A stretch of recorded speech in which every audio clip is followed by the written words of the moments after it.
mid-1990s, there was a plan to expand St. Michael's College School from 900 students to around 1,200 and to add grades 7 and 8.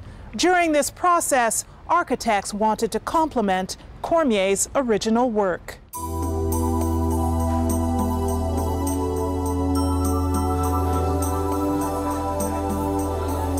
The first phase of the revitalization, undertaken in the late 1990s, involved adding a chaplaincy office and lecture hall to the north side of the building, adjacent to the chapel. And we now needed a way to actually get all the way around the chapel.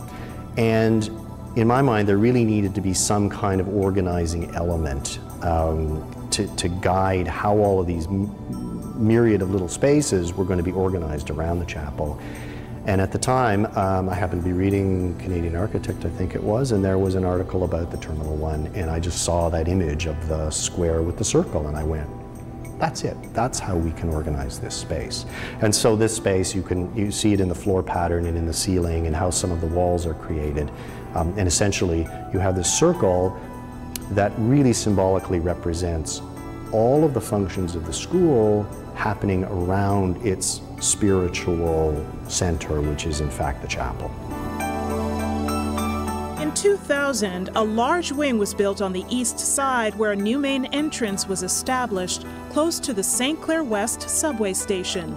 This wing would also incorporate a new library, classrooms for grades 7 and 8, art studios, and music rooms. And that space we used to basically link the school into a great circle of movement, because one of the issues that Father Tom Moen had was the crampedness. I mean, you have 1,200 adolescent boys trying to get from one classroom to the other in a 3-minute period of change of class. So we designed it so that wherever you were in the building, there were no dead ends. You could always go in 2 directions to get where you needed to go. That was functionally. The other thing it did for us was create this courtyard space. And that was a space that, again, trying to find some kind of precedent to test it against, I hit upon Hart House, where I'd spent a lot of time at the University of Toronto. And so proportionally, it's very similar to the Hart House quadrangle. In 2010, the Centre for the Arts opened, giving the Bathurst Street side a whole new presence. With seats for 440, this new space is completely state-of-the-art. It's one of the most amazing things. I remember the first time I saw a musical was actually in the theater. It was a beautiful theater, absolutely amazing. And we went in and we saw the show, and I was astonished, absolutely astonished.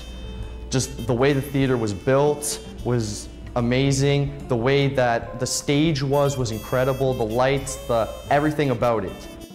It's huge and it's different than all the other aspects, like the Eugene Melnick Field and the arena. They all have like heritage and backgrounds that we can't change. But the theater, we could make the history there, and I think that's great.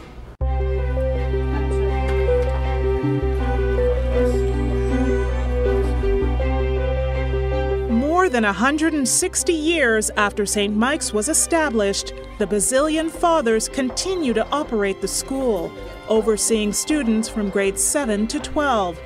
It is currently the only independent Catholic high school in the province of Ontario. I think initially the role of the school was to prepare young men for service in the church, and I think that's very much still the same. I mean, most of them are not going to become priests, but most of them are going to become leaders in the community, and they're going to do so as men who have been formed in the Catholic tradition. The Basilian Fathers have been here since 1852, and they've done an incredible job. In their everyday roles, they're teachers, they're guidance counselors, they're there to help you. They're your friends. I know for me personally, whenever I need something, if I need help, even if I have problems at home, I can go to them. I know I can trust the Fathers. St. Michael's College School is historically significant in several ways. Among them, it is one of the earliest Catholic institutions in Toronto, and It is the oldest Basilian school in North America. I appreciate the time I spent here and the teammates I had, and it's something that I never forget, really. And I often wonder, I hope that I can fulfill and have, to some degree, you know, what was expected of me.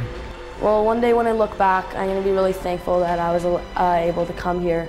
And I'm going to look back at the campus and say, wow, like this was a great high school, and I was very privileged that I got to go here, especially with all the great things it has to offer.